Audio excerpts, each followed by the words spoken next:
Segala puji bagi Allah, wassalatu wassalamu ala Rasulillah. Salawat dan salam semoga tercurahkan untuk utusan Allah, untuk keluarga beliau, untuk para sahabat beliau dan orang-orang yang mencintai beliau. Amma ba'd. Ahibati fillah, kembali kita berjumpa untuk duduk sesaat mengangkat volume keimanan kita, memikirkan hakikat kehidupan ini. Banyak manusia yang lalai, lengah, ya'lamuna zahiran minal hayatid dunya wa hum 'anil akhirati hum ghafilun. Ilmu dia cuma tentang kehidupan dunia, sedangkan akhirat seakan-akan tidak ada dalam catatan dia, dalam mimpi dia, dalam cita-cita dia, dalam angan-angan dia. Kita akan berbincang tentang, gak perlu lagi diperdebatkan. Sudah banyak yang pergi, sudah banyak yang mati. Dan subhanallah, ana tadi buka-buka beberapa situs tentang sensus kematian penduduk di Indonesia. Sekarang yang ramai COVID-19 ya, mungkin yang mati baru hampir 1000 mungkin, atau belum nyampe 1000. Yang diributkan oleh umat manusia. Ternyata 2019 jumlah kematian di Indonesia tahun itu sebesar 1,6 juta. Tahun lalu 1,6 juta. Setiap harinya anak hitung jadi 4.383 tiap hari.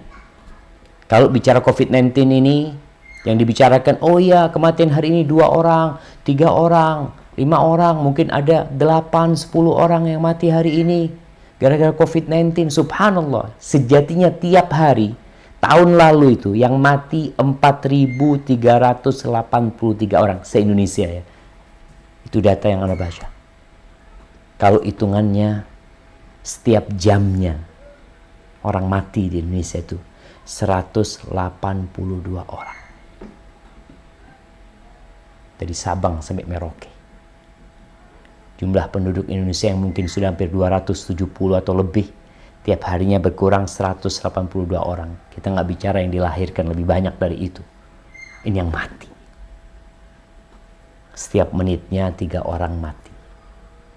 Ana lagi berbicara ini, ada yang mati. Kita kajian 1 jam, hitungannya sudah 182 orang mati. Tapi kenapa gara-gara COVID-19 jadi ribut semuanya dengan urusan kematian?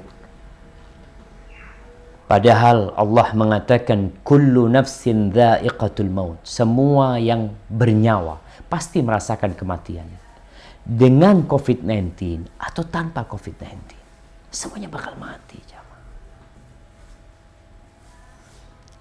Yang perlu kita perbincangkan adalah bagaimana proses kematian yang sangat menakutkan ini, agar kita sadar yang kita hadapin ini bukan sekedar penyakit, tapi ruh yang harus berpisah dengan jasad kita. Ruh kita ini, ketika orang-orang bertanya tentang ruh, Allah mengatakan kulir ruh min amri rabbi. Ruh itu urusan Rabbku. Wa ma utitum minal ilmi illa qalila. Kalian tidak dikasih ilmu kecuali sedikit. Mungkin ya karena sekarang orang pada nonton film, dia mengikutin cerita-cerita fulan mati, dalam cerita film itu fulan mati, dengan tenangnya, dengan damainya, yang menggambarkan seakan-akan kematian itu perkara yang mudah. Enggak, jamaah. Hari ini kita akan mengkaji seperti apa kematian itu. Kalau tangan kita sekarang itu dipukul pakai martil, bagaimana rasanya? Sampai kadangkala ya harus dipotong. Jadi ruh dari situ itu sudah nggak ada, dipotong sudah. Kita bagaimana merasakan sakitnya? Terus bagaimana kalau ruh ini dicabut? Di balik yang kita lihat, ada orang yang meninggal tersenyum mungkin. Ada orang yang meninggal tidur. Kita harus tahu di balik itu ada yang namanya sakaratul maut. Nabi kita Muhammad sallallahu alaihi wasallam ini nabi, manusia yang paling dicintai Allah Azza wa Jalla. Bagaimana Aisyah bercerita bahwa di hadapan Rasul sallallahu alaihi wasallam ketika beliau sakit. Jadi proses meninggalnya Nabi alaihi salatu wasallam, beliau sakit selama 10 hari. 5 hari terakhir semakin parah. Sakit beliau, demam tubuh. Itu di depan Nabi alaihi salatu wasallam, di hadapan beliau ada bejana kecil dari kulit yang isinya air. Beliau memasukkan tangannya ke sana, kemudian mengusap wajahnya sambil mengatakan la ilaha illallah inna lil mauti sakarat. Beliau mengatakan la ilaha illallah, sesungguhnya kematian itu memiliki sakarat. Kemudian beliau menunjuk tangannya ke atas sambil mengatakan fir rafiqil a'la, fir rafiqil a'la, sampai tangannya kemudian turun. Beliau meninggal dunia. Beliau menjelaskan bahwa kematian itu ada sakarat yang dirasakan oleh semua orang.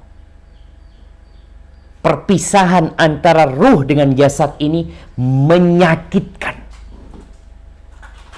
Ada penderitaan yang mendalam dalam proses keluarnya ruh dari jasad. Yang dirasakan semua orang hanya berbeda kadarnya. Perbedaan di kadarnya. Subhanallah, nih Fatimah radhiyallahu ta'ala anha. Bagaimana ketika dia datang menyenguk abahnya. Dia melihat kondisi abahnya yang begitu menderita. Lalu Fatimah mengatakan, wah karba abata, ya Allah abah, menderita sekali engkau abah, susah ini. Kondisi abahnya, kondisi Rasulullah sallallahu alaihi wasallam. Tapi apa kata Nabi kepada Aisyah radhiyallahu anha? Laisa ala abika karbun ba'dal yawm. Putriku, nggak ada lagi penderitaan buat ayahmu setelah ini. Ini penderitaan terakhir yang harus dilewati.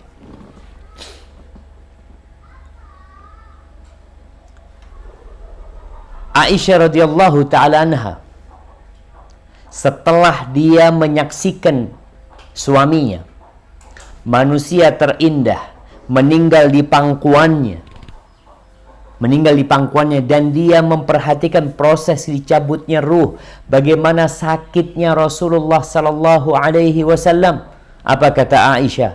Ma aghbitu ahadan bihauni mautin ba'da alladhi ra'ait min shiddati mauti Rasulillah sallallahu alaihi wasallam. Aku tidak akan iri kepada siapapun atas kemudahan kematiannya. Oh enak ya, matinya ringan banget. Kata Aisyah, aku gak akan iri lagi sudah melihat orang matinya enak, matinya ringan, sesudah aku melihat kepedihan meninggalnya Rasulullah sallallahu alaihi wasallam. Jadi sakit itu bukan di luar, jamaah, di dalam sana. Yang mungkin pandangan manusia ketika menghadiri orang yang sedang sakarat sampai dicabut nyawanya, oh biasa-biasa aja Ustaz. Rasulullah sallallahu alaihi wasallam seperti itu. Maka kata Aisyah, aku nggak iri lagi ngelihat orang matinya muda, nggak. Masalahnya bukan yang dilihat oleh manusia, tapi apa yang terjadi di balik sana. Mungkin Allah menampakkan sebagaimana yang ditampakkan di diri Rasul sallallahu alaihi wasallam, tapi di orang-orang nggak semuanya nampak. Ada anak yang membangunkan ayahnya ketika tidur dan ayahnya tidak pernah bangun lagi. Ada seorang meninggal dalam kondisi berzina, biasa-biasa aja. Kita nggak mendengarkan teriakan dia, menjerit-jerit, nggak ada. Sakitnya itu disebutkan para ulama. Karena orang itu kalau dipukul tangannya pakai martil, atau dipukul kepalanya, atau ditusuk matanya, dicongkel, lidahnya masih sempat teriak. Merasakan sakit masih sempat, tapi ketika semuanya dicabut ruh itu dari tubuhnya, nggak ada lagi waktu untuk teriak. Allah Azza wa Jalla berfirman di surat Qaf ayat 19. Coba dibaca. Surat Qaf ayat 19.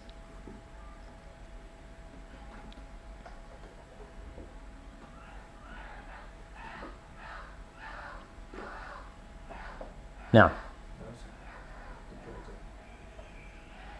Nah, tafadhali. Siapa yang mau baca? Silakan Pak Abdurrahman untuk membacakannya. Pak Abdurrahman, surat apa Pak Ustaz? Surat Qaf ayat 19. Pak Abdurrahman. Waja'at sakratul mauti bil haqq. Dzalika ma kunna yang dahulu hendak kamu hindari. Nah, jemaah. Kemana untuk lari? Dan di surat Qiyamah ayat 26 sampai 30. Dibaca. Surat Qiyamah ayat 26 sampai 30.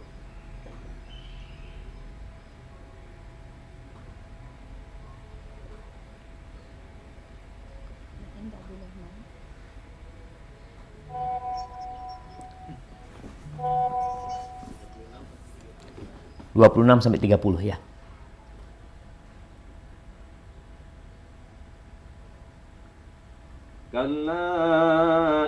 Kalla idza balagatit taraqiya wa qila man raq wa dhanna annahu al-firaq wal taffatis saqu bis-saq ila rabbika yawma idzinil masaq fala saddaqa wala salla walakin kadzdzaba wa tawalla. Barakallahu fikum. Nah, baca artinya.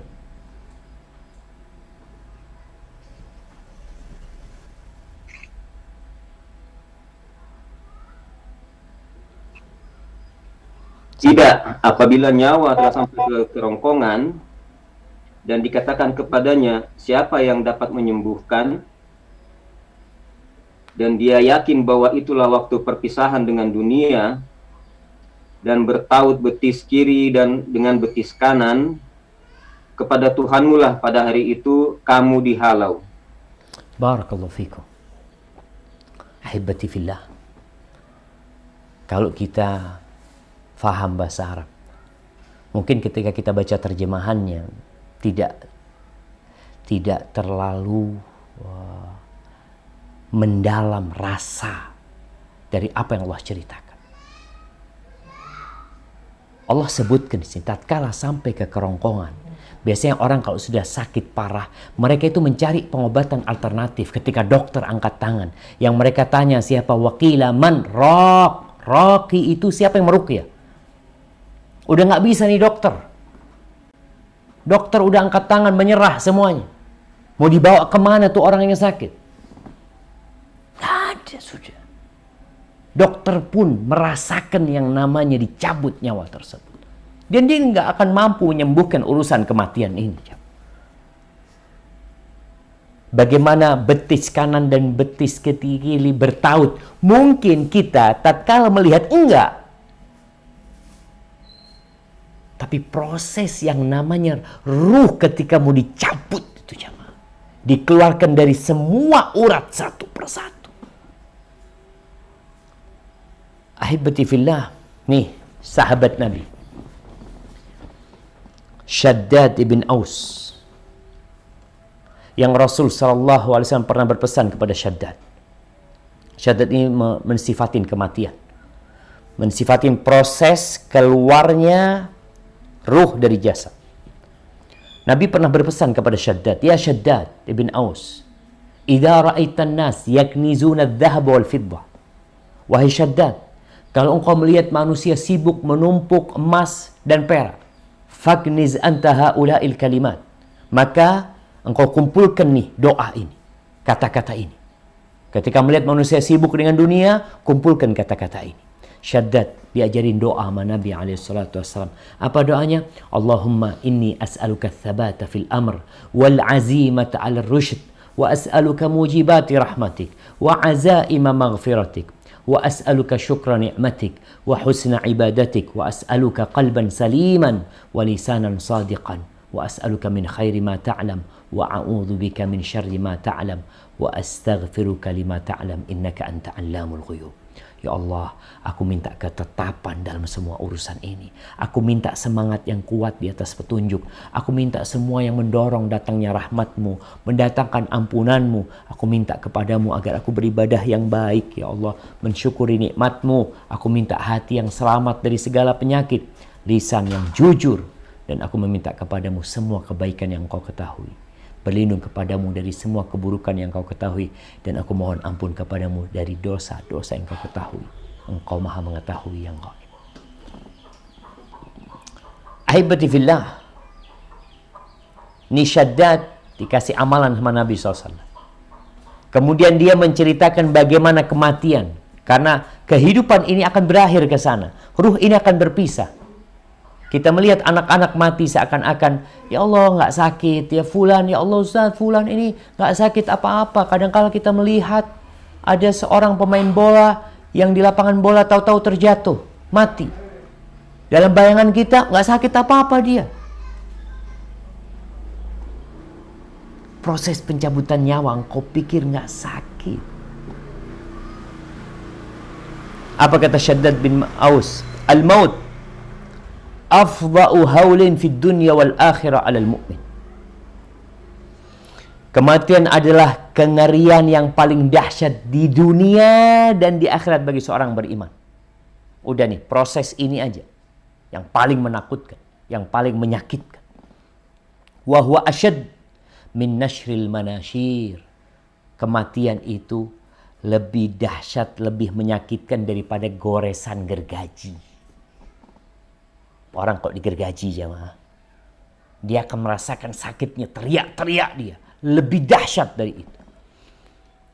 Wa qardil maqarid, dan dari sayatan gunting-gunting. Bayangkan ketika gunting dimasukkan kemudian menyayat, dipotong lagi, dipotong urat-uratnya, lebih sakit dari itu jamaah. Mungkin kita berpikir, ya Allah kalau gitu sakit Ustaz. Kalau digunting-gunting kita merasakan sakit, dan kematian lebih dahsyat dari itu. Wa ghalyin fil qudur, daripada engkau diletakkan di panasnya air yang mendidih, engkau dimasukkan ke dalam sana, engkau dimasak, maka kematian lebih menyakitkan dari itu. Walau annal mayyit nusyir, andai kata orang yang mati itu dibangkitkan dari kuburnya, fa akhbara ahlad dunya bi alamil maut, kemudian dia informasikan kepada penduduk dunia ini dengan sakitnya kematian, man tafa'u bi 'aishin wa la taladzadu bi naumin, maka orang-orang itu tidak akan enak hidup dan tidak akan berlezat-lezatan dengan tidur, nggak nyenyak mereka tidur. Kadang-kala tuh ada orang yang mengatakan mati suri atau apa, belum mati dia, kemudian dia cerita ini itu. Ketika ruh berpisah nggak akan balik lagi jamaah. Bagaimana Allah ceritakan ruh itu ketika dicabut nyawanya, dia maka waqala rabbirji'un, ya Allah balikan aku ya Allah. Nggak ada, belum mati mereka. Yang sudah berpisah nggak akan bisa ngasih tahu jamaah. Ahibati fillah, coba kita renungkan ucapan Shaddad bin Aus tentang kita tuh kalau dapat kabar dari orang mati tentang menakutkannya kematian, menyakitkannya kematian, kita nggak akan bisa menikmati hidup jemaah. Di sini kita akan memahami kenapa Rasulullah sallallahu alaihi wasallam mengatakan, "Lau ta'lamuna ma a'lam." Kalau kalian tahu apa yang aku ketahui, kalian tidak akan bisa bersenang-senang dengan wanita, dengan istri-istri kalian. La dhahiktum qalilan wa la bakaitum katsiran. Kalian akan banyak menangis dan sedikit tertawa.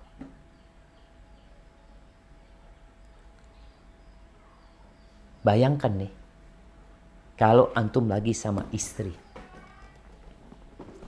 bersama anak-anak di rumah, lagi makan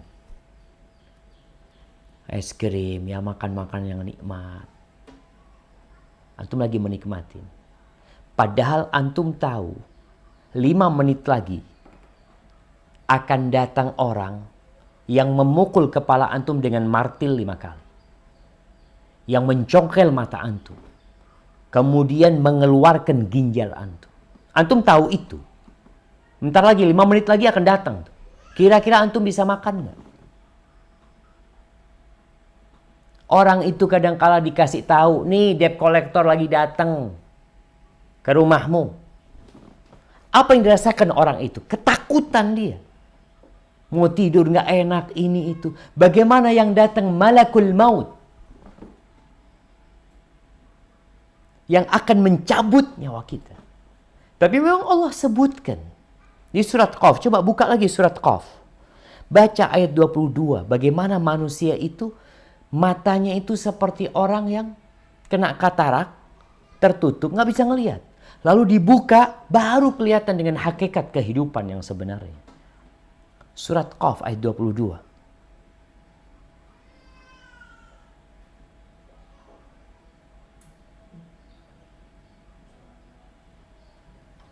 Betul, Ustaz? Nah, tafadhal. Ayat 22. Ya. Laqad kunta fi ghaflatin min hadha fakashafna anka ghita'aka fabasaruka al-yawma hadid. Sungguh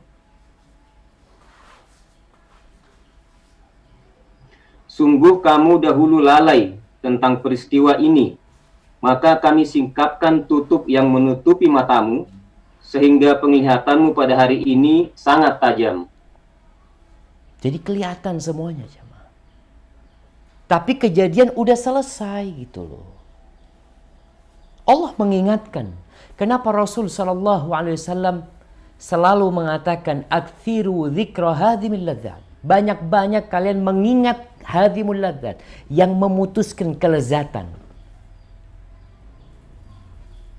Sekarang nih COVID-19 ini buat orang takut. Dia tinggal di rumah saja, kemana-mana dia pakai masker, dia berhati-hati, karena dia tahu ini wabah cepat menyebarnya, mudah tersebar, dan aku tidak ingin terkena. Hanya antum hati-hati. Tapi sekali lagi, harta, anak, ya, yang selalu membuat orang itu akhirnya lupa. Makanya Allah katakan, ya ayyuhalladzina amanu la tulhikum amwalukum wala auladukum an dzikrillah. Wahai orang-orang yang beriman, jangan sampai anak-anak kalian, ya, harta kalian menyebabkan kalian lupa dari mengingat Allah Azza wa Jalla. Wa may yaf'al dzalika fa ulaika humul khasirun. Rugi kalau kalian sampai seperti itu. Nggak lama kalian hidup di dunia. Jadi proses kematian itu akan datang. Dan ketika datang, subhanallah, engkau meminta tolong sama siapa?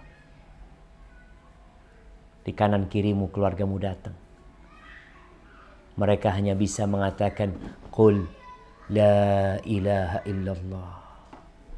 Katakan la ilaha illallah. Engkau mendengar, tapi rasa sakit di tubuhmu menghalangimu untuk mengatakan la ilaha illallah. Bukan karena engkau menghafalnya kemudian engkau dapat membacanya, tapi karena engkau mengamalkannya, engkau akan dimudahkan untuk mengucapkannya.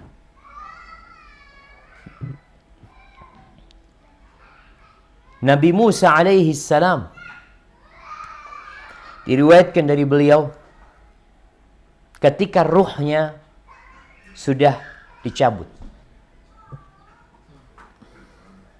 sudah menuju ke atas, menuju kepada Allah Azza wa Jalla, Allah berkata kepada Musa, "Ya Musa, kaifa wajadtal maut?" Wahai Musa, bagaimana engkau mendapati kematian?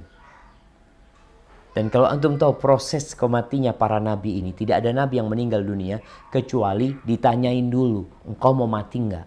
Ditawarin dulu. Kalau masih mau nambah umurnya, ya sudah. Allah memberikan pilihan kepada mereka. Suatu hari datang malaikatul maut dalam wujud manusia, datang ke tempatnya Nabi Musa alaihissalam. Lalu dia mau mengambil nyawanya Nabi Musa alaihissalam. Maka Nabi Musa marah ketika itu. Ini orang main-main, ternyata itu malaikat. Kemudian dia naik kepada Allah Azza wa Jalla. Lalu turun lagi. Katakan kepada Musa, sampaikan kepada dia, kalau dia masih mau hidup, silahkan. Suruh meletakkan tangannya di atas sapi jantan. Kemudian dengan jumlah bulu yang tertutup tangannya akan ditambahkan umur dia. Datang di malaikatmu, menyampaikan kepada Nabi Musa alaihissalam. Terus, "Tsumma mah?" Setelah itu apa, kata Nabi Musa alaihissalam? Setelah itu mati. Ya sama aja, kalau gitu sekarang aja, kata Nabi Musa alaihissalam. Karena nggak ada orang yang kekal dalam kehidupan ini. Allah sudah menvonis, innaka mayyitun wa innahum mayyitun. Selesai vonis tersebut.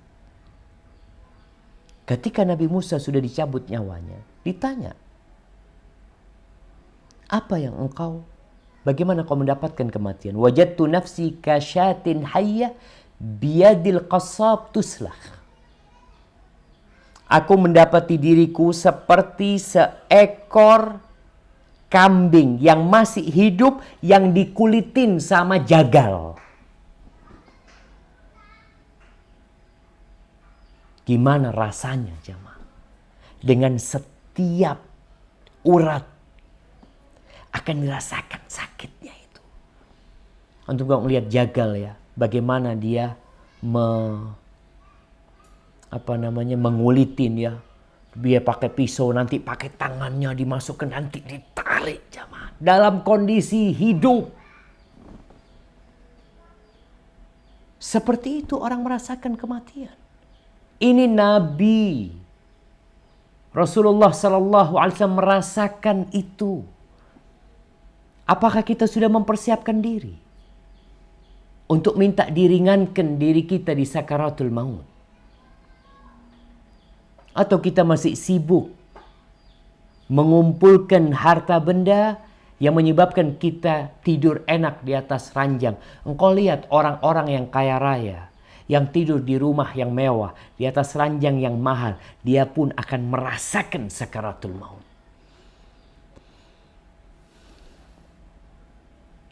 Di riwayat yang lainnya bahwa Nabi Musa alaihissalam mengatakan, wajadtu nafsi kal usfuril hayy hina yuqla fil miqla. Aku mendapati diriku seperti burung yang hidup yang kemudian digoreng jemaah.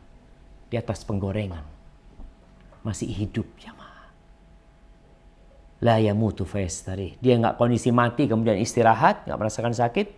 Wala yanju, dan dia enggak selamat kemudian bisa terbang, enggak ada. Dia rasakan sakit itu. Maka ketika kita berbincang tentang sakaratul maut, yang ingin disampaikan adalah supaya kita tidak merasa aman tatkala melihat saudara-saudara kita meninggal dunia, kemudian kita ngelihat matinya mendadak sehingga kayaknya nggak sakit, kemudian kadang-kala kita menghadiri tuh orang dolim ustadz, matinya bahkan terekam kamera biasa-biasa aja. Ingat, kematian itu adalah perpisahan antara alam dunia menuju ke alam barzakh. Yang sakit itu ketika nyawa itu dicabut, berpisah, dan semua mengalami. Walaupun dia mati mendadak. Allah Azza wa Jal menceritakan di dalam Al-Quranul Karim bagaimana orang-orang zalim dicabut nyawa. Coba dibuka firman Allah di surah Al-An'am ayat 93. Di surah Al-An'am ayat 93.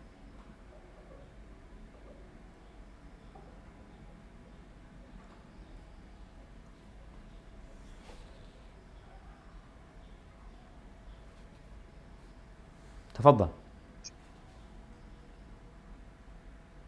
Abdul Rahman. ومن أظلم ممن افترى على الله كذبا أو قال أوحي إلي ولم يوحى إليه شيء. Afwan. ومن Surah Al-An'am ayat 93. Apa ana yang salah? Nah, Masuk itu? betul. Betul ya? Surat Al-An'am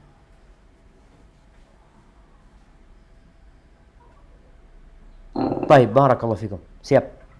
Nah, Ya, nampaknya betul. lanjutkan. Ya.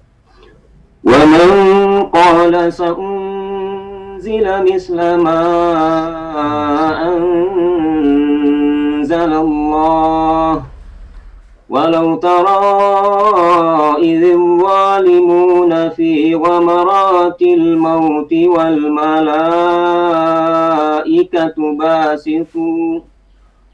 والملائكة باسطوا أيديهم أخرجوا أنفسكم اليوم تجزون عذاب الهون بما كنتم تقولون على الله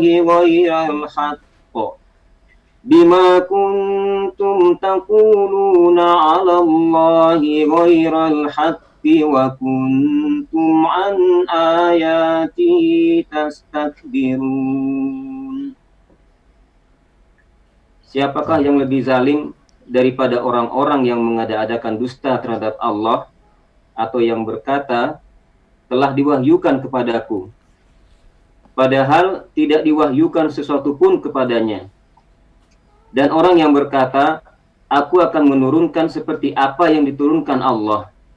Alangkah ngerinya sekiranya engkau melihat pada waktu orang-orang zalim berada dalam kesakitan sakratul maut, sedang para malaikat memukul dengan tangannya sambil berkata, keluarkanlah nyawamu. Pada hari ini kamu akan dibalas dengan azab yang sangat menghinakan, karena kamu mengatakan kepada Allah perkataan yang tidak benar, dan karena kamu menyombongkan diri terhadap ayat-ayatnya. Subhanallah syamah. Tuh, kita mungkin melihat orang kafir kok matinya biasa, Ustaz. Orang ditembak, mati. Seakan-akan dia cuma merasakan ketika timah panas itu menembus dadanya. Hanya itu, lah. Ada proses keluarnya nyawa.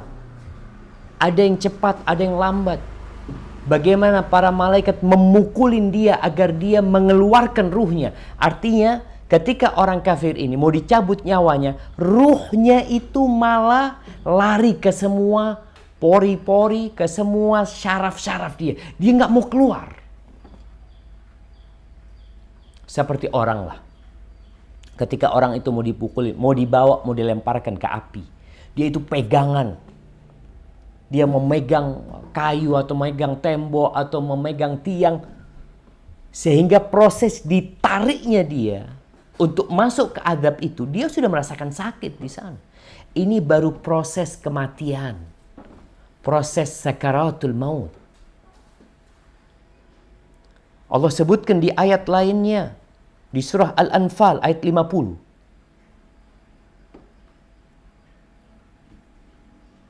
Nah, coba dibaca surah Al-Anfal ayat 50.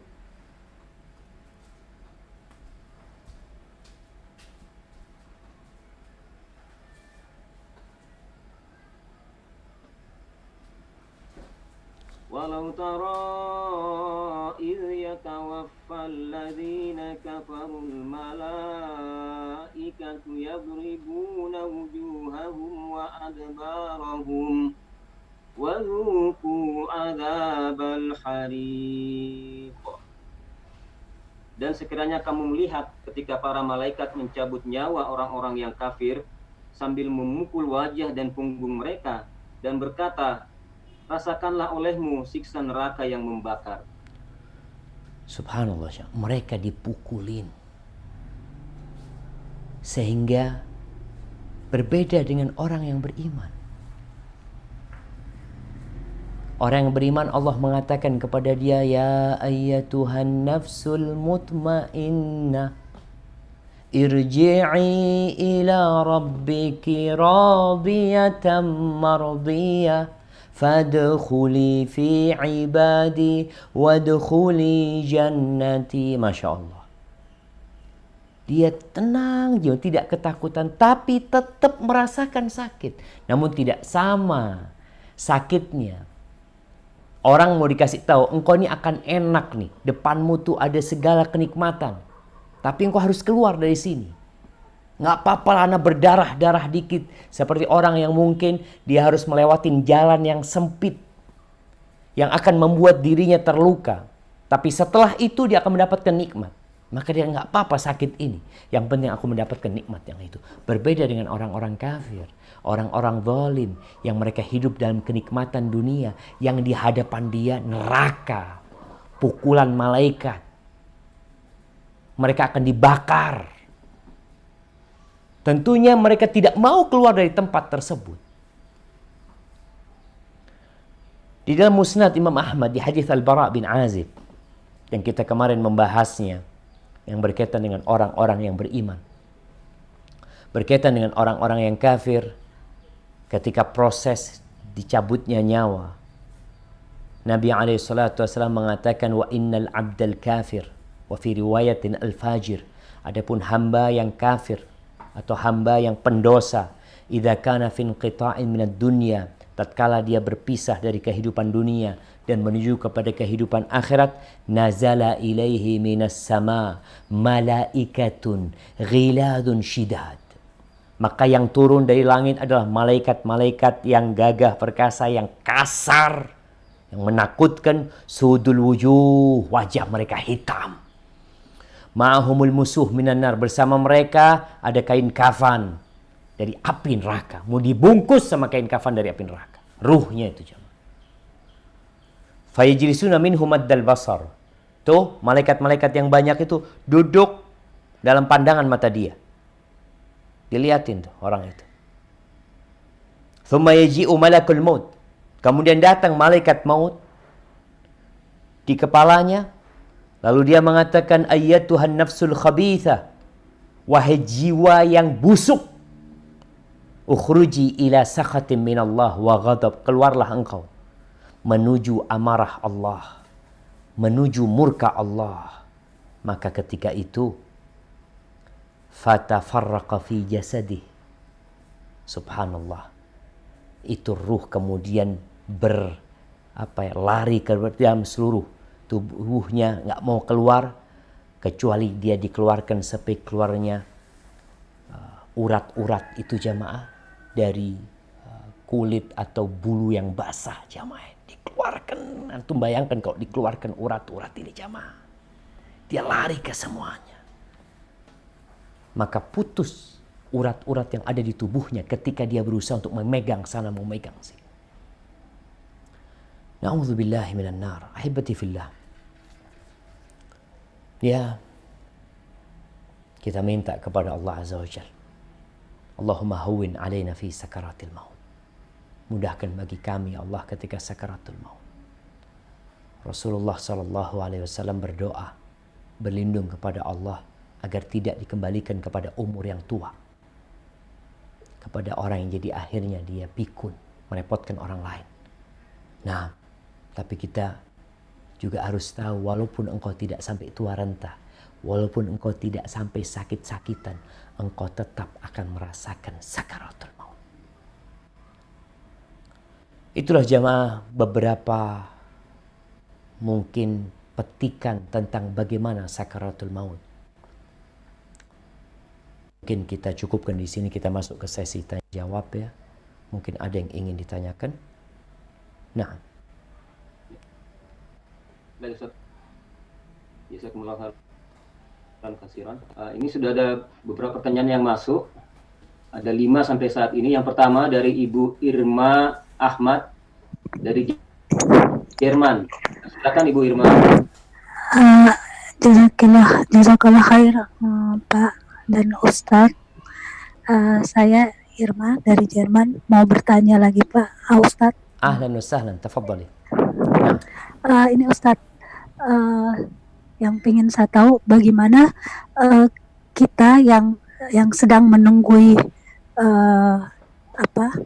orang yang lagi menjalani sakaratul maut, bagaimana cara kita yang tepatnya, yang sesuai dengan sunnah agar orang tersebut bisa melafalkan la ilaha illallah itu dengan baik, dan kita tahu bahwa dia itu sudah melafalkan. Jazakillah khairan. Barakallahu fikum, subhanallah jamaah. Iya, ini perkara yang penting jamaah. Kalau tadi kita hanya bicara tentang proses sakaratul maut, bagaimana orang yang beriman begitu mudahnya dicabut ya. Bagaimana orang kafir dicabut seperti besi atau kawat yang ada di kulit yang basah, yang banyak bulunya. Kemudian urat-urat itu ikut semuanya. Tapi kita tahu bahwasanya proses itu hendaklah ditutup dengan la ilaha illallah. Karena Rasulullah SAW mengatakan, man kana akhiru kalamihi la ilaha illallah dakhala jannah. Barang siapa yang akhir dari ucapannya dalam kehidupan ini adalah la ilaha illallah, dia akan masuk surga. Dan kita juga tahu bahwa setan iblis tidak akan berhenti menyesatkan manusia selama ruhnya masih ada di jasadnya. Oleh karena itu Rasulullah SAW berdoa mengatakan, wa a'udzubika ayyatakhabbatani syaitan indal maut. Dan aku berlindung kepadamu jangan sampai aku kemudian disesatkan syaitan ketika mati. Akhirnya mati su'ul khatimah. Maka apa yang harus dilakukan muslim? Pertama, kita sendiri secara pribadi ya berdoa tadi, mohon kepada Allah agar jangan sampai digodain setan pas mau mati. Dengan keluarga kita, apa yang harus kita lakukan? Ketika kita menghadiri keluarga kita yang sedang sekarat, maka ingat dengan sabda Nabi SAW, lakinu mautakum la ilaha illallah. Talkini orang yang mau mati di antara kalian dengan la ilaha illallah. Ketika dia dalam kondisi orang yang merasakan sakitnya sekarat, kita tahu dari mana orang ini kok mau mati. Mungkin kita melihat dia penyakitnya sudah begitu parah. Apalagi sekarang mungkin sudah dicek sama dokter ya, detak jantungnya semakin melemah, nafasnya semakin sulit. Maka ketika itu ucapkan kepada dia, qul la ilaha illallah. Perintah. Ayah, katakan ayah, la ilaha illallah. Karena dia mungkin pikirannya kemana-mana, maka perlu untuk dikasih tahu untuk mengatakan la ilaha illallah. Mungkin ada yang sebagian mengatakan, sudah bisikan kepada dia ucapan la ilaha illallah, la ilaha illallah, la ilaha illallah, agar dia mengucapkan la ilaha illallah. Nah, ketika dia mampu seperti itu, alhamdulillah. Tapi ada orang yang perlu disuruh untuk mengatakan la ilaha illallah. Oh, subhanallah jamaah. Penutup itu tergantung bagaimana awalan, bagaimana pertengahan kehidupan antum.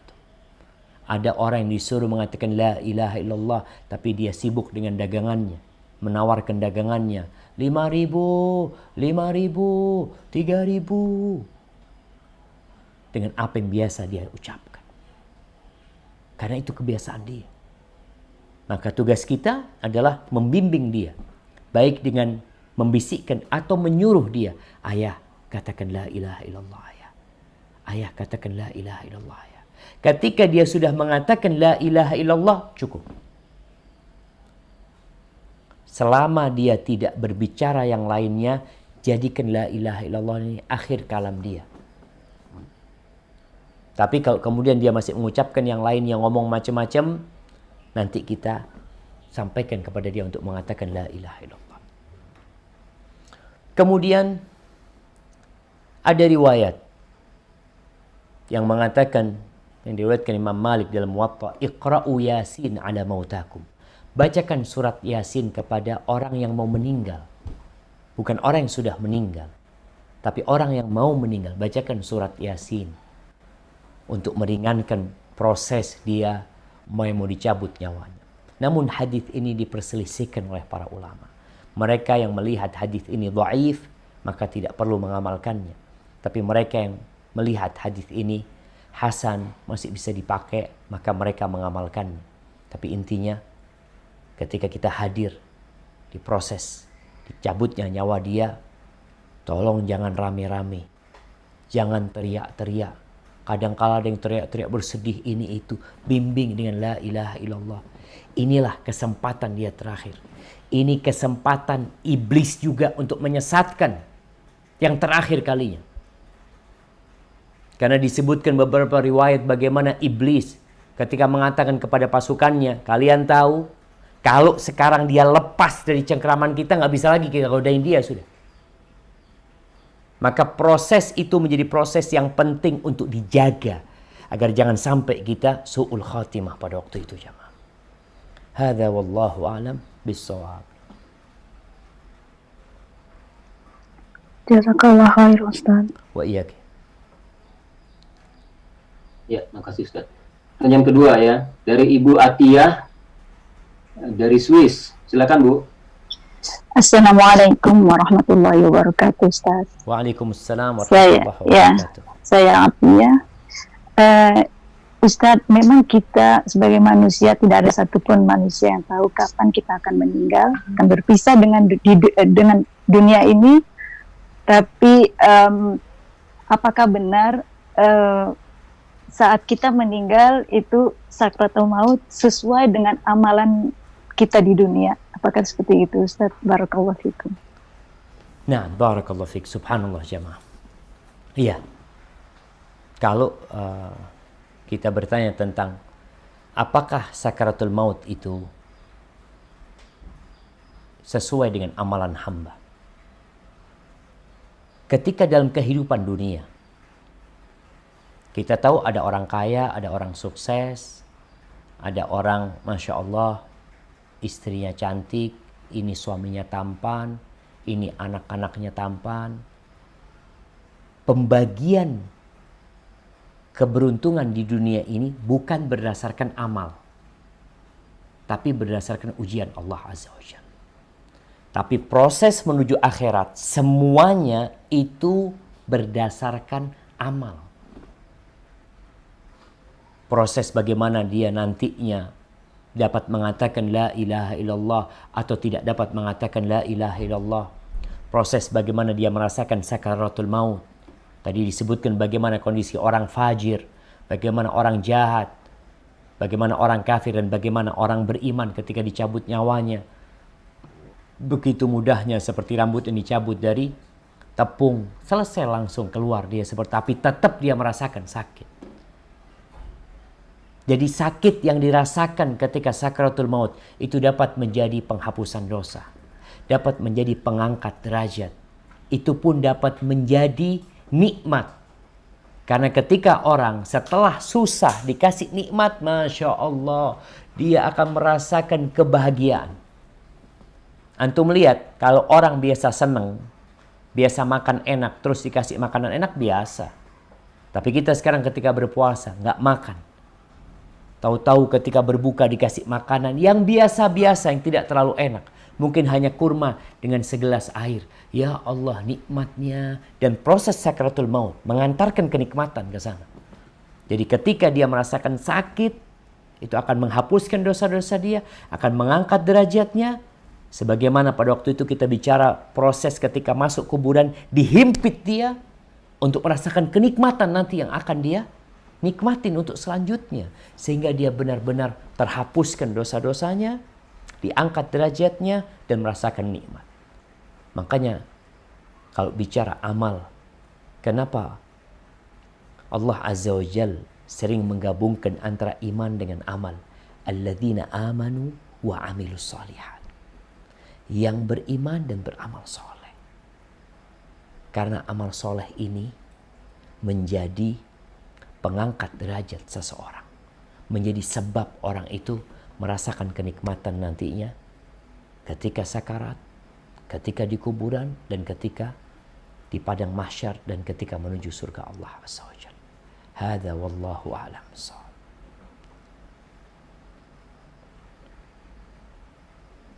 Jazakumullah khair. Barakallahu fiki. Pertanyaan berikutnya dari Ibu Nunung di Swiss. Silakan Bu. Oke. Assalamualaikum Ustadz. Waalaikumsalam warahmatullahi wabarakatuh. Saya mau bertanya, apa yang wajib dipersiapkan oleh kita sebagai calon jenazah selain doa-doa yang tadi Ustadz sebutkan gitu ya? Karena kita tahu setiap kita kan pasti akan meninggal. Itu aja Ustadz. Jazakallah khair. Nah, barakallahu fiik jamaah. Ya, kalau bicara amalan, banyak amalan yang perlu dipersiapkan. Banyak zikir yang perlu dibaca. Banyak ibadah yang perlu dikerjakan. Tapi ada sebuah amalan yang perlu kita persiapkan, yaitu amalan hati. Apa amalan hati yang perlu diperkuat ketika kita hendak meninggal dunia? Roja, berharap kepada Allah Subhanahu wa ta'ala. Sebagaimana riwayat Mu'ad bin Jabal radhiyallahu anhu, ketika dia mengatakan, "Ya Rabbi, inni kuntu akhafuka." Ketika mau mati Mu'ad bin Jabal, dia mengatakan, "Ya Allah, aku ini selama ini takut sama Engkau." Karena rasa takut ini yang memotivasi hamba untuk terus berbuat amal kebajikan.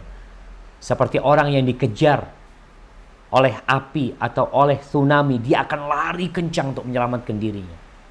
Ketika sampai ke tempat tujuan, ketika sudah hendak meninggal dunia, Mu'ad bin Jabal mengatakan, "Wa anal yawm arjuk," dan aku hari ini berharap kepadamu ya Allah.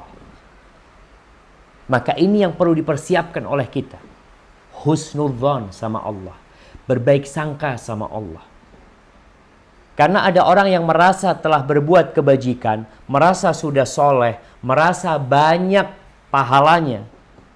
Ketika dia mendapatkan musibah, mulai muncul di diri dia perasaan suudzon sama Allah. Kenapa Allah melakukan ini? Aku kan udah baik, aku kan udah soleh. Hati-hati dengan yang seperti ini. Jaga amalan kita. Jangan sampai rusak. Berbaik sangka sama Allah. Kita berharap, ya Allah, nah aku berharap kepadamu. Amalanku gak cukup, ya Allah. Aku mohon kepadamu segera dimudahkan segala sesuatunya.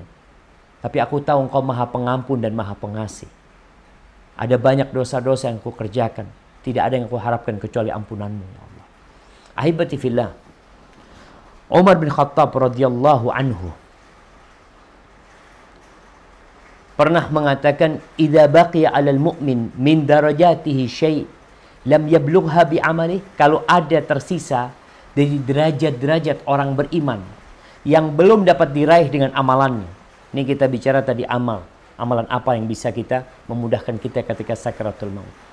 Ada derajat-derajat bagi orang beriman yang mungkin tidak dapat diraih dengan amalannya. Syuddida alaihil maut liyablugha bi sakaratil maut wa syadaidi darajatahu minal jannah. Dikeraskan sakitnya ketika dia sekarat. Kepedihan, penderitaan dia ditambahkan ketika dia sekarat. Untuk apa? Agar dia sampai kepada derajat dia di surga. Dengan rasa sakit dia, penderitaan dia ketika dia sekarat. Wa innal kafir kana qad amila ma'rufan fid dunya. Ada orang-orang kafir yang mungkin sudah berbuat baik di dunia, ya.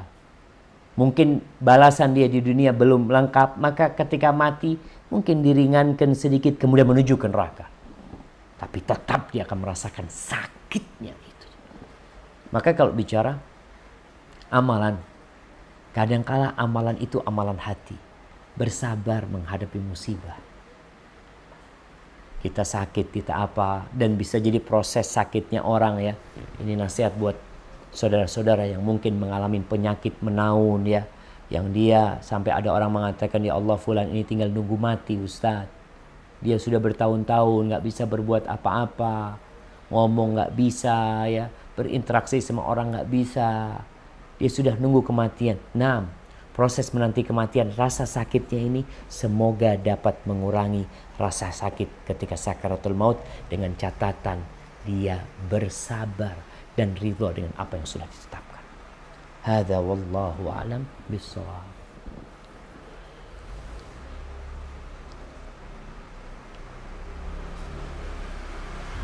Ya, yang berikutnya dari Ibu Ira Ticino, Swiss. Silakan Bu.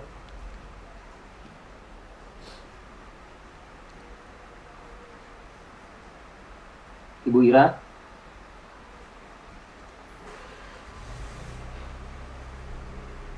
Oke, kalau gitu yang berikutnya Ibu Non Clyde. Siap Bu? Ya. Assalamualaikum Ustaz. Waalaikumsalam warahmatullahi wabarakatuh. Ahlan wa sahlan. Bakhir, alhamdulillah. Ustadz, pertanyaan saya Ustadz, setelah mendengar pemaparan Ustadz mengenai sakaratul maut, begitu menakutkan Ustadz.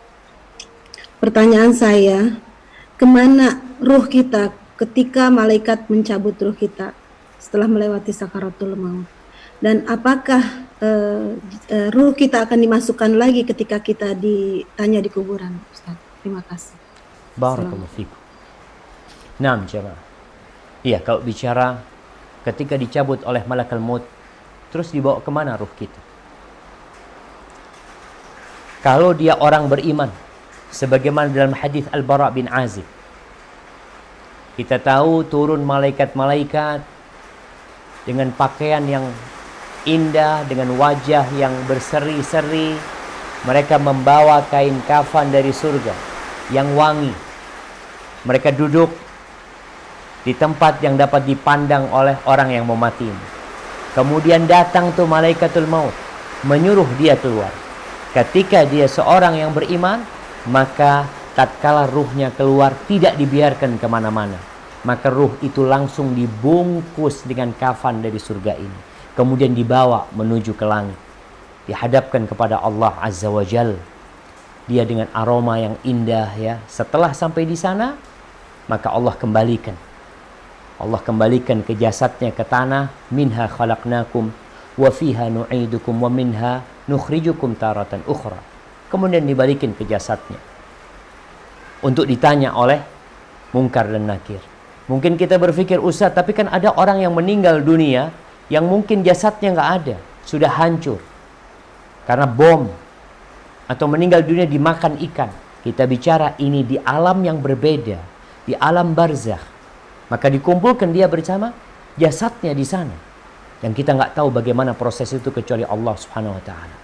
Ada riwayat lain, setelah ditanya, kemudian dia mendapatkan kenikmatan karena amalan-amalan dia, karena rahmat Allah Azza wa Jal. Kalau dia orang-orang yang mati syahid, kita tahu orang yang mati syahid dan orang-orang yang beriman yang memiliki derajat yang tinggi, ruhnya itu akan berada di rongga burung-burung yang berwarna hijau. Kata Nabi SAW, fi jawfi tayrin khudrin tasrahu fil jannah haitsu tasha. Dia berada di rongga burung yang hijau yang terbang di surga kemana aja dia mau. Itu kalau orang itu mati syahid. Dan ada catatan penting tentang orang yang mati syahid. Dia tidak akan merasakan sakaratul maut kecuali seperti gigitan semut, sebagaimana disebutkan oleh Nabi SAW di dalam hadis yang diriwayatkan oleh Imam Nasai berkaitan dengan orang yang mati syahid. Tapi yang jelas, ruhnya dia bisa berada di sana. Kuburan dia menjadi taman dari taman-taman surga. Ruhnya akan berada di rongga burung hijau, terbang di mana dia mengetahui. Dan kita beriman, jemaah.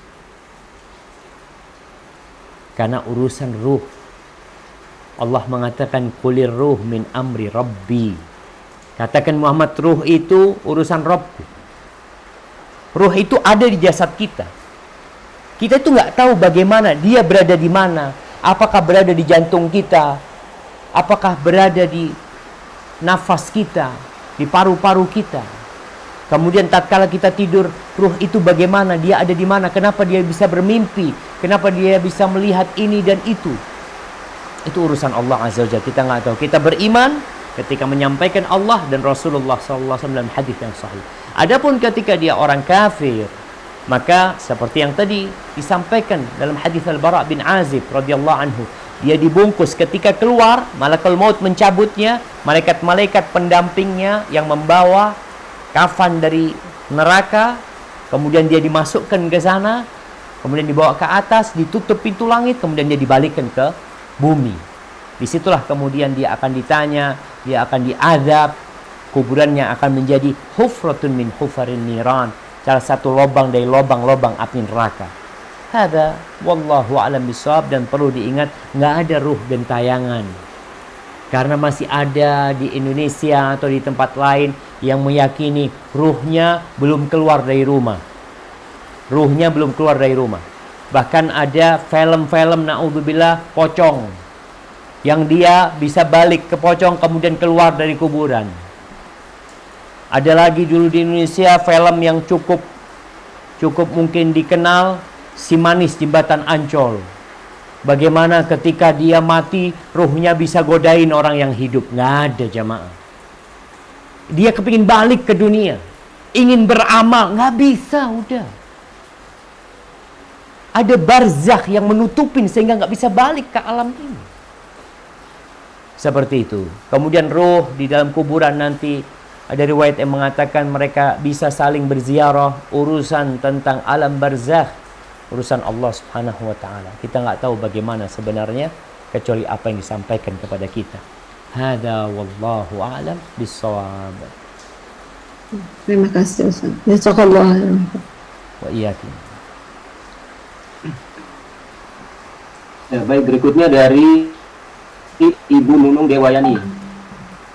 Ibu Nunung Dewayani mungkin minta dibacakan ya, atau langsung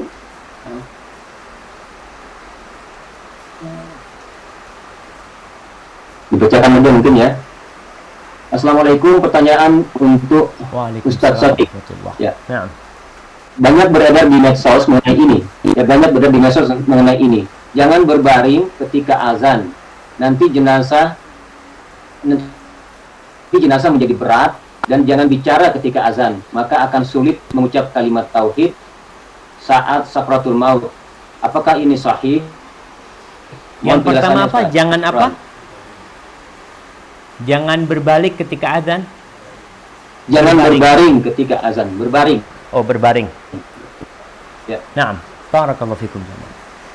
Iya. Wallahu a'lam bishawab. Ana nggak tahu apakah memang ada hadisnya. Memang kalau kita lihat, kalau bicara berbaring ketika adzan, nggak ada larangan orang berbaring ketika adzan. Yang bermasalah ketika dia tidak sholat, ketika dipanggil, itu masalahnya.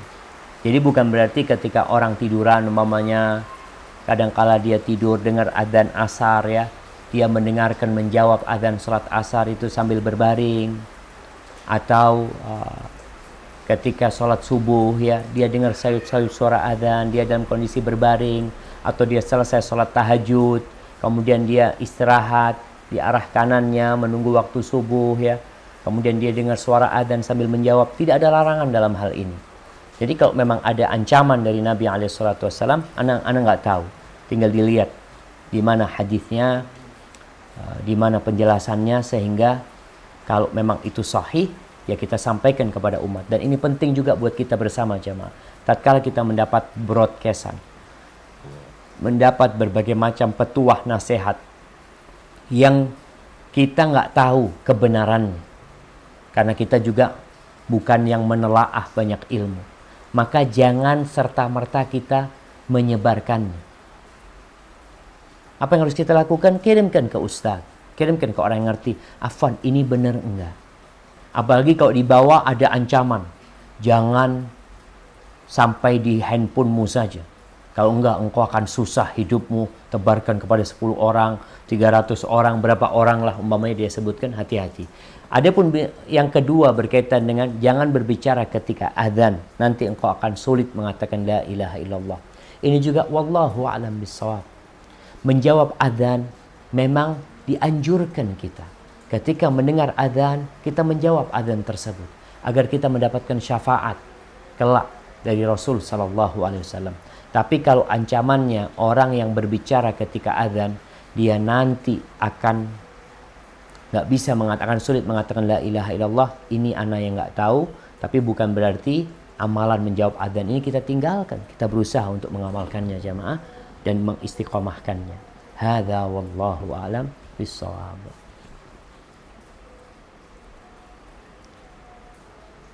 Asisten. Ini mungkin bentar, kita tutup jam 12:10 ya Ustaz ya. Selesai ya. Jam berapa di sini? Dua pertanyaan terakhir mungkin. Baik, dua pertanyaan terakhir. Siap. Ya. Ya, berikutnya dari Ibu, maaf ini Bu Iul. Ya. Assalamualaikum. Ya. Oh ya, silakan Bu. Ibu Ida ya, terakhir. Ya. Assalamualaikum Ustadz. Waalaikumsalam. Saya mau Bismillah, saya mau nanyakan tentang apakah ada hadis sahih yang mengatakan tentang tanda-tanda kematian bagi orang-orang soleh. Saya pernah dapat broadcast juga kalau misalnya ada beberapa tanda kematian yang diberikan pada orang-orang soleh.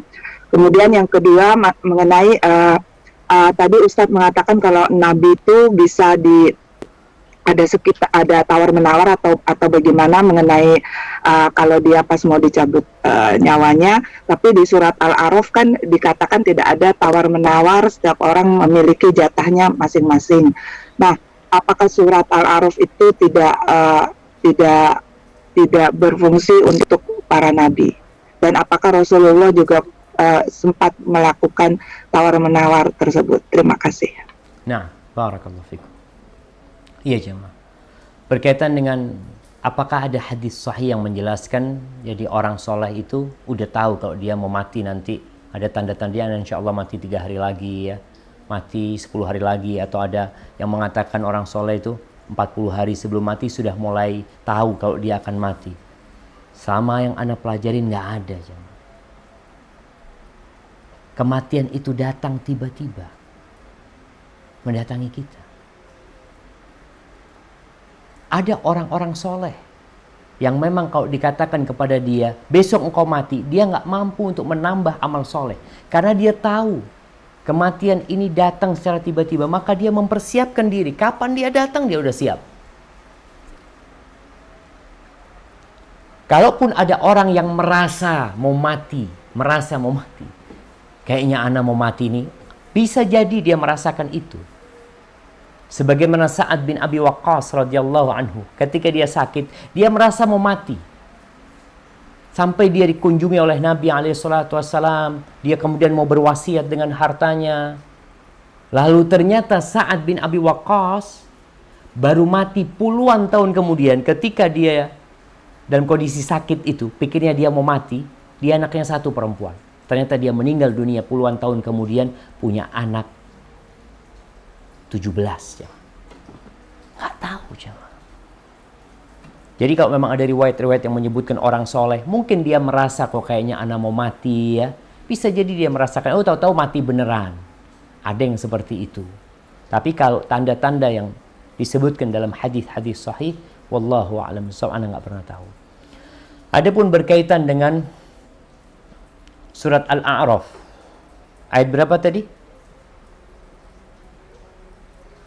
Nah, 34 kayaknya Ustadz, saya lupa. Yang artinya tidak ada tawar-menawar bagi orang yang tidak ada tawar-menawar bagi orang yang mendekati kematian. Tapi kan tadi Ustadz bilang Nabi itu bisa tawar-menawar. Saya ingat juga ceramah Ustadz mengenai Nabi Adam yang kurang 40 tahun umurnya waktu itu, waktu Ustadz menjelaskan tentang Sayyidul Istighfar berapa tahun lalu. Nah, dia harusnya sudah meninggal Tapi dia tidak tahu kalau dia tuh lupa dia dipotong umurnya 40 tahun. Iya. Kalau nggak salah Nabi. Iya, siap. Nah, jadi ya bagaimana hubungannya dengan para nabi itu tidak akan meninggal kecuali dikasih penawaran.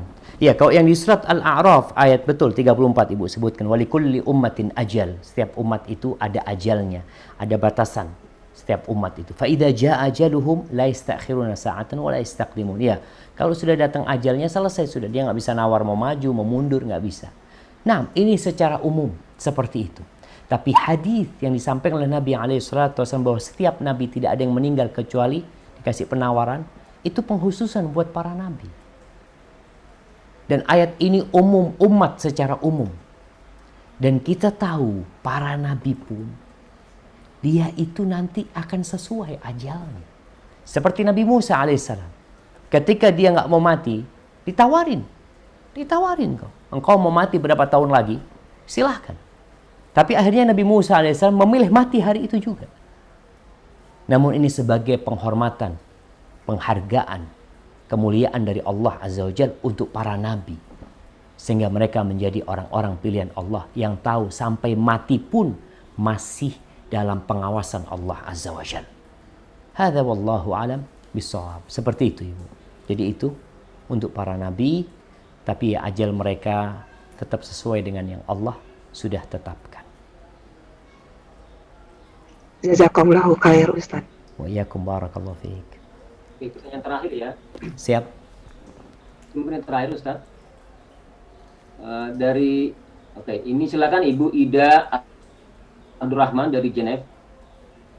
Terima kasih.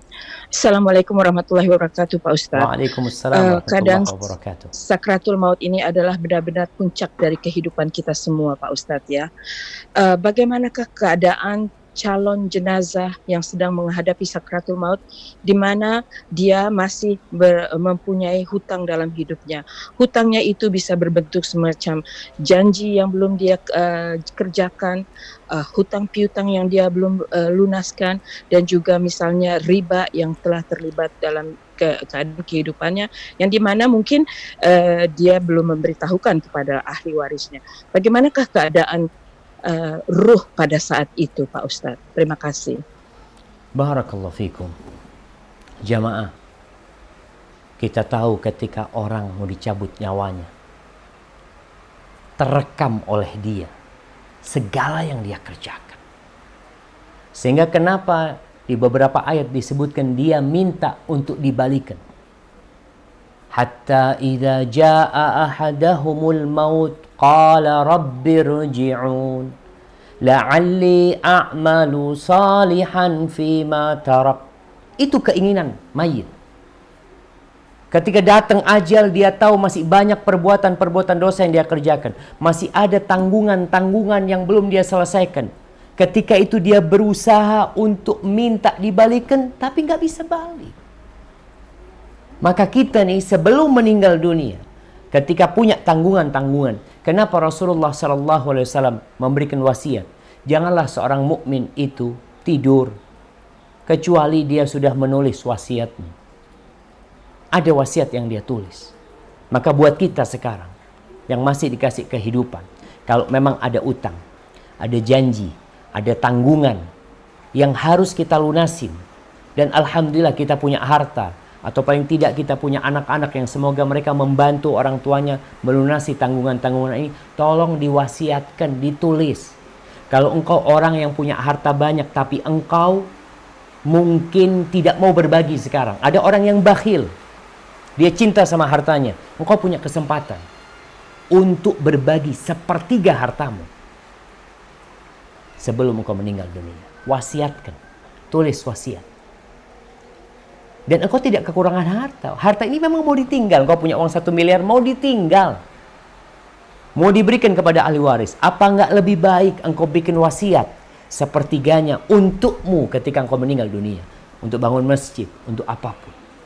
Jadi kalau bicara bagaimana kondisi ruh orang yang beriman ketika dia punya banyak tanggungan, ya, punya banyak kewajiban yang belum dia selesaikan, ada banyak dosa-dosa mungkin yang dia juga belum minta maaf sama orang-orang tersebut, maka dia akan mengatakan, Qala rabbi rji'un, ya Allah balikin aku ya Allah, la'alli a'malu salihan fima taraktu, agar aku bisa beramal soleh terhadap amal-amal yang sudah aku tinggalkan selama ini.